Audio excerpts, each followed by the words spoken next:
of May dito sa South Korea ay tinatawag na celebration month. Bakit? So, from May 1, so Labor Day. So, ang Labor Day ay whole world naman yon. Tapos, May 5, Children's Day, araw ng mga bata. Tapos, May 8, yung Mother's Day dito or Mother's and Father's Day. Kumbaga, Parents Day.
Hi guys! Hello everyone! Hello mga kamers! Pinawisan tayo ng naglinis kasi ako sa labas. Yung sa harap lang. Ang dami kong lilinisin doon. Hindi ko pa nagawa. Tapos malaki na naman yung eye bags natin kasi ang aga-aga kong gumising.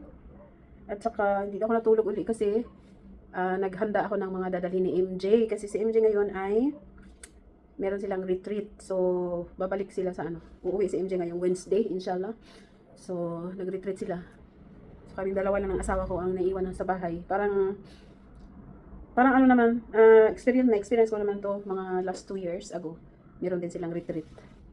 Pero lang yun, kinabukasan bumalik sila. Pero ngayon sa high school, siya, Ibak Samil. Yung Ibak Samil parang 2 nights and 3 days. So, ganun.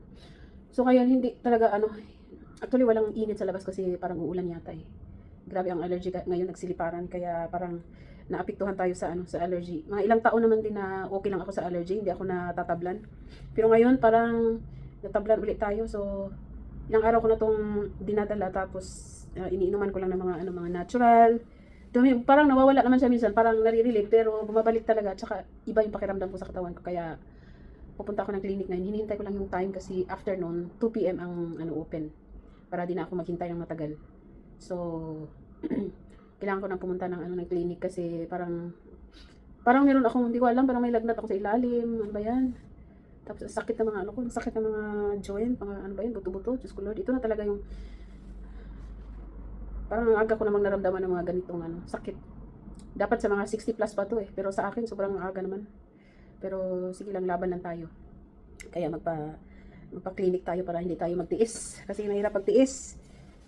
Ang sa akin naman, sinusubukan ko lang tiisin pero hindi ko na matitiis talaga kasi parang struggle ako during night time. Kaya kailangan na natin pumunta ng doctor. So tapos naman ang trabaho ko. Si Daddy Abdullah dito, habang nagtatrabaho siya dito sa computer at ako naman ay punta ng clinic. So tama-tama din. So update lang ako later. Paalis na tayo. Wala pa naman akong wala akong payong. Kung man ito, bibili na lang ako ng payong kasi hindi ako nakadala. Nandoon sa isang sasakyan namin. So, nandito na pala ako sa clinic. So, nagpa-dextrose na lang ako para pagkatapos nito, mga ilang oras lang, okay na tayo, inshallah. So nakauwi na pala tayo galing sa sa clinic at dumaan lang uli ako sa Mirror House tapos umuwi na kaagad kami. So pagdating namin kumain lang kami. Tapos pahinga ng konti, minom ng gamot at natulog. So ngayon parang hindi na ako inaantok, parang tayo, naging energetic na naman tayo. So kaya bumangon po ako.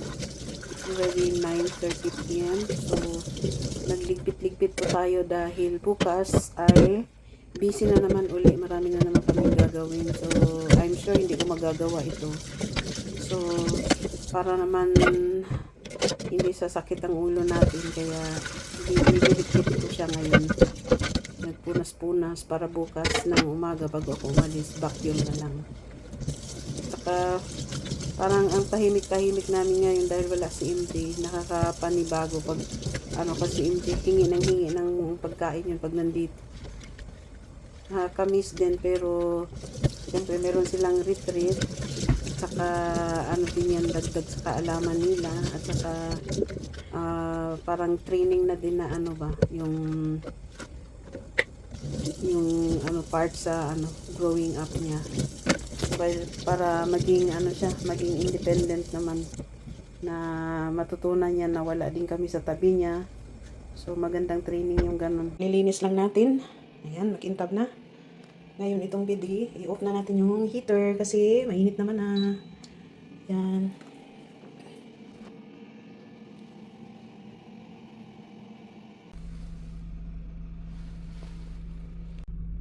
Hello guys, mainit na. Malapit na talaga ang summer. So nasa field kami. Sumama ako kay Daddy Abdullah.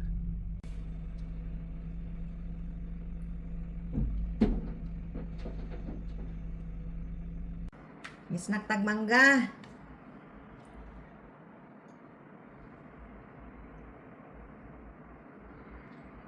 Ang sarap ng mangga. Salamat sa sponsor. Narang sponsor.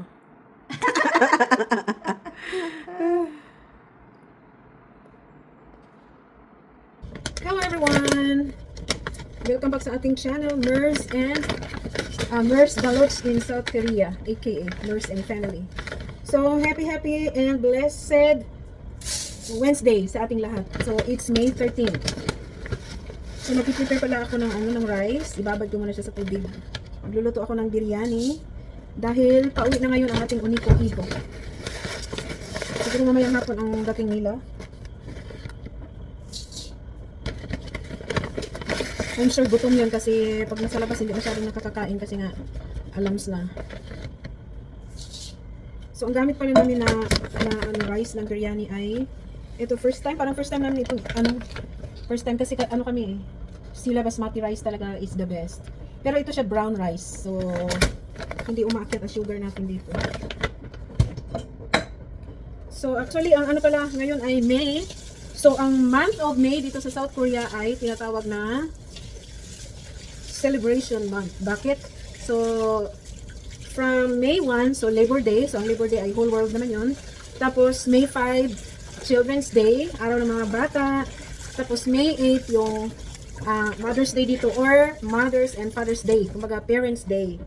Sabay na, kasi dati, Father's Day lang ang meron sa Korea. Pero, para daw maiwasan yung sama ng loob at baka mainggit yung mananay. Kaya, sinabay nila. So, sabay ang pag-celebrate dito ng Mother's Day at saka Father's Day dito sa South Korea. So, sinelebrate noong 8. So, tapos, May 15 ay, naman, Teacher's Day. So, ngayon ay 13. So, ngayon 15, Teacher's Day na naman. So, after Teacher's Day, yung 25, yun yung Buddhist Day. Kasi nga, ang Korea ay, originally, ay Buddhism. So, later na lang yung dumating yung mga iba't ibang religions. Pero Buddhist po talaga ang Korea, kaya ang culture nila ay more on Korean. May halong Chinese kasi nga Buddhism. So, anong tinatawag nun? Sa May 25 ay yung tinatawag na pag God kasi Hananim. Pag Buddhist naman, yung God ng mga Buddhist, ang tawag nila ay Puchunim. So, Puchunim ang tawag. So, ano yan? So, yung May 25 is Puchunim, Oshinunal. So, pag literally, i-translate mo yan sa English or Tagalog, Oshinunal, Puchunim is coming, but yan, parang kaarawan, parang sineselebrate nilang day ba? Araw ni Puchunim. Doon sa mga Buddhist. So, yun. Tapos, of course, sa May 24 ay aking kaarawan. Pero wala naman tayong special celebration kasi parang, sa amin wala namang celebration talaga. Pero as usual, yung mga nakakaalam ng aking birthday, gusto nilang pumunta para magsaya, ganon. So ganyan lang, banding-banding. Yung parang, yung natural na banding. Wala namang special celebration. So, yun. Kaya matatawag ko ang May ay month of celebration talaga dito sa South Korea. So today, busy tayo today kasi busy ako dito sa bahay. Actually, meron pa akong ngayon, may appointment ako sa yung Honeywon, yung sa acupuncture clinic. Dahil gusto kong nagpapatherapy ako sa aking mga shoulder pain, sa paa. Kahit hindi ko siyang nararamdaman na sobrang sakit, pero inuunahan ko na kasi may time ako. Inuunahan ko nang mag-therapy kasi alam ko babalik ito eh. Lalo na pag sobrang pagod ako sa work, bumabalik siya. Tsaka lack of exercise kasi tayo. Ang required sa akin kasi mag-stretching is 90 minutes per day.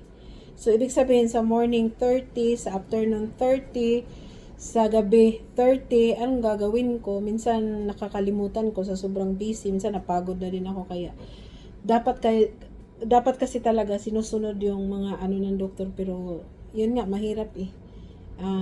Minsan tinatamad ganun.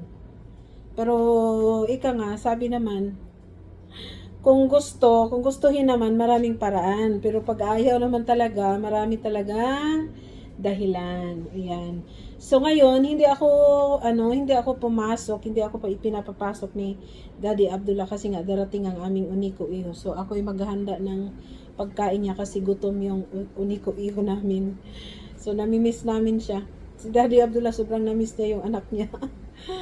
Ako naman medyo sanay-sanay na kasi natutuwa din ako na may mga ganyan mga retreats, mga outing-outing para matuto naman si MJ doon sa labas, maging independent kasi 'di ba 15 years old na siya.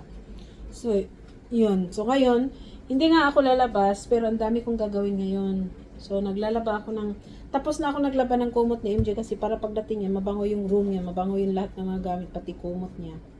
Tapos naglalaba din ako ng kumot sa amin. Kasi nga, medyo mainit na. Medyo pawis-pawis na tayo pag natulog. Pero sa gabi, malamig pa. Pero mga ilang weeks na lang ito, wala na.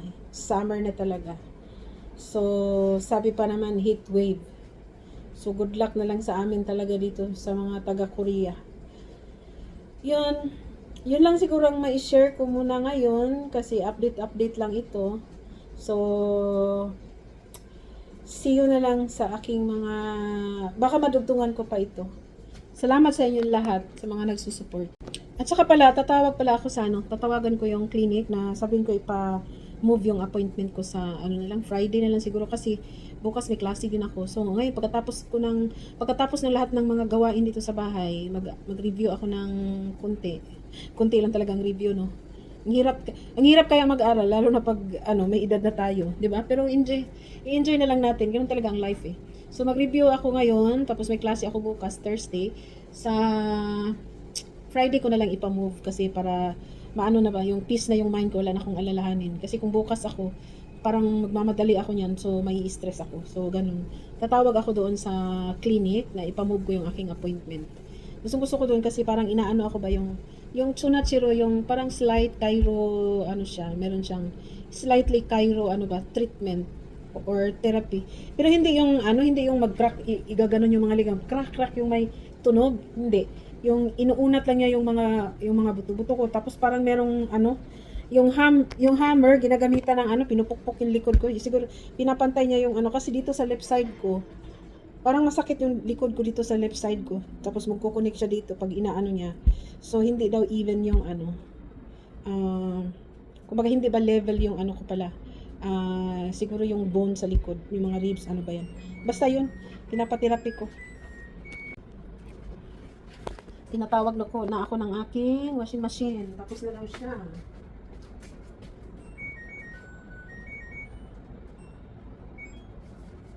Pinaikot ko ng 2 times kasi kumot yun eh. So, kumbaga 2 rounds. So, pag after ng 2 ikot, yung 2 rounds, pang 2 rounds, saka ko siya lalagyan ng liquid, yung fabric, pampabango ng ating mga nilalabhan, yung downy. So, iniikot ko muna siya ng 1 beses kasi nga white din yun. So, para matanggal talaga yung mga, ba yan? Para medyo mag-light naman.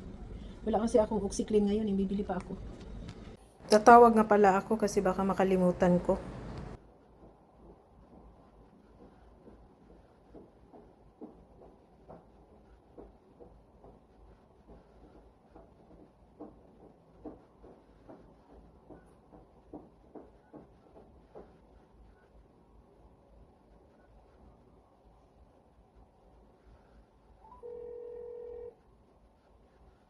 안녕하세요. 시그널랜드 목소리인가요? 네, 안녕하세요. 네. 예, 정한비인데요. 아, 네, 정원님. 예, 오늘 좀 시간 좀 안 될 것 같아서 그냥 뿅뿅 할게요. 금요일 3시에요. 아, 오늘 3시에 예약하셨죠? 네네네. 근데 시간을 안 돼가지고 아, 어디로 배송 도와드릴까요? 금요일요. 금요일 3시요? 네네네. 확인 도와드릴게요. 네.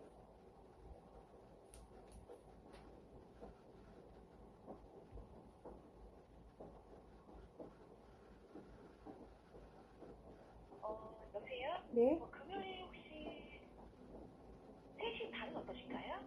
이 상관없어요. 아, 괜찮으세요? 네네네. 아, 그러면 오늘 예약을 금요일 3시 반으로 변경 도와드리겠습니다. 네, 감사합니다. 네. 네, 수고하세요.